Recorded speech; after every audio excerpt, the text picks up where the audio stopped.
Once upon a magical time, in the windy city of London, lived a curious young girl named Wendy Darling. Wendy had two cheeky brothers, John and little Michael, both full of boundless energy and imagination.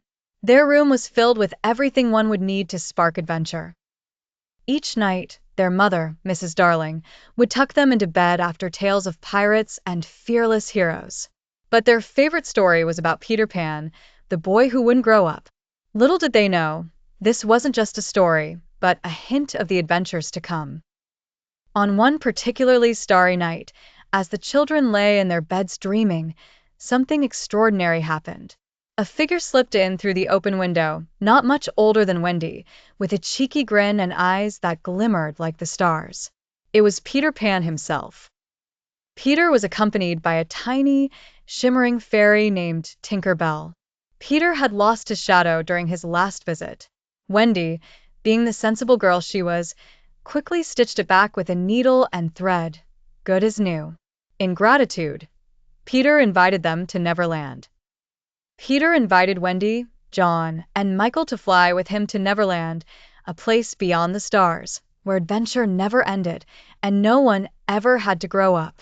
All it took was a dash of Tinker Bell's fairy dust and the magic words, "Think happy thoughts."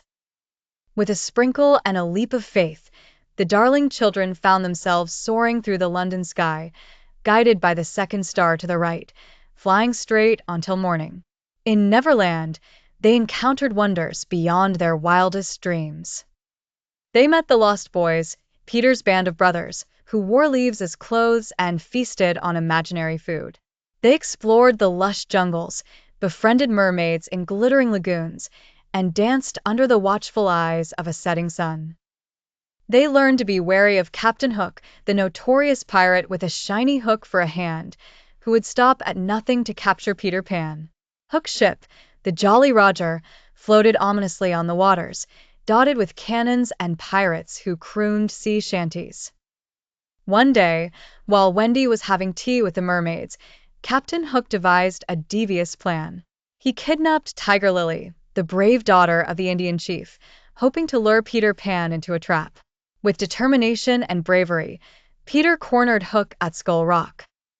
In a daring rescue, they saved Tiger Lily just in time, with Peter deftly evading Hook's grasp. But Hook wouldn't give up so easily. Driven by his vendetta against the boy who dared to laugh in the face of danger, Hook captured Wendy and her brothers.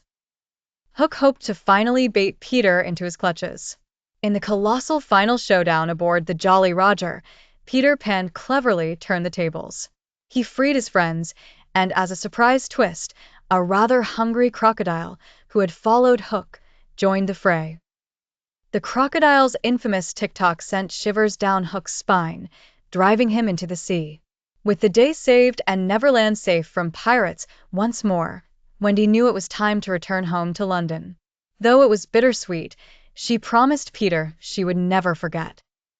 With tears of gratitude and newfound confidence, Wendy and her brothers were flown back to their nursery window, where dreams and fairy dust still lingered.